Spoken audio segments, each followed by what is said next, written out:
எல்லாவற்றையும் செய்ய வல்லமை உள்ளவர் இயேசு என்று சொல்வதில் நான் மிகுந்த மகிழ்ச்சி அடைகின்றேன்.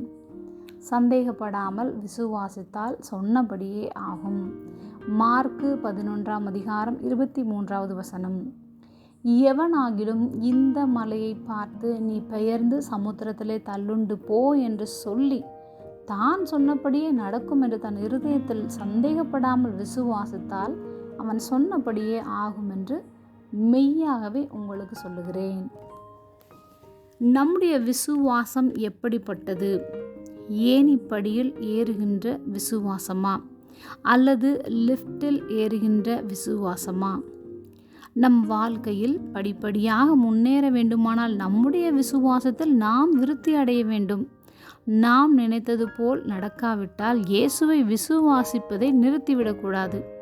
நமக்கு ஏற்படுகின்ற ஒவ்வொரு சோதனைகளும் நம் வாழ்வை பயமின்றி சந்தேகமின்றி அவைகளில் வெற்றி பெறவும் இன்னும் என்னென்ன காரியங்கள் நம் வாழ்க்கையில் வருகிறதோ அதெல்லாவற்றையும் மேற்கொள்ள செய்கின்றது. இயேசு கிறிஸ்து இன்று நமக்கும் தம்முடைய சீஷர்களுக்கு கற்றுக் கொடுத்தது போன்று சொல்லிக் கொடுக்க விரும்புகின்றார். அவருடைய சீஷர்களிடம், மலையே போய் கடலில் விழு என்று உங்களால் மலைக்கு ஆணையிட முடியும். உங்கள் மனதில் சந்தேகம் இல்லாமல் இருந்தால் நீங்கள் சொல்வது நடக்கும் என்கிற விசுவாசம் உங்களுக்கும் இருக்கும். ஆனால் தேவன் உங்களுக்காக அவற்றை செய்து முடிப்பார். இதை அவர் அவர்களுக்கு கற்றுக் கொடுத்தது போன்று நாமும் நம்முடைய இருதயத்தில் சந்தேகப்படாமல் அவர் சொல்லுகின்றவைகளை விசுவாசித்தால் நாம் சொன்னபடியே ஆகும்.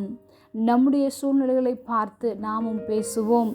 அது நிச்சயமாக பெயர்ந்து தள்ளுண்டு போகும். அவரை விசுவாசிக்கும் ஒவ்வொருவரும் தலை நிமிர்ந்து வாழ செய்யும். தலைமை பொறுப்பில் நிலை நிற்க செய்யும். தலைமுறையாக அவரை விசுவாசிப்போம். ஜெபம். அன்பின் பரம தகப்பனே, எப்பொழுதும் எங்களோடு கூட இருக்கிறவரே, எங்கள் இருதயத்தில் சந்தேகப்படாமல் விசுவாசிக்கும் போது அது அப்படியே ஆகும் என்பதை நம்பி நாங்கள் நன்றி செலுத்துகிறோம். இயேசுவின் நாமத்தில் பிதாவே, ஆமென்.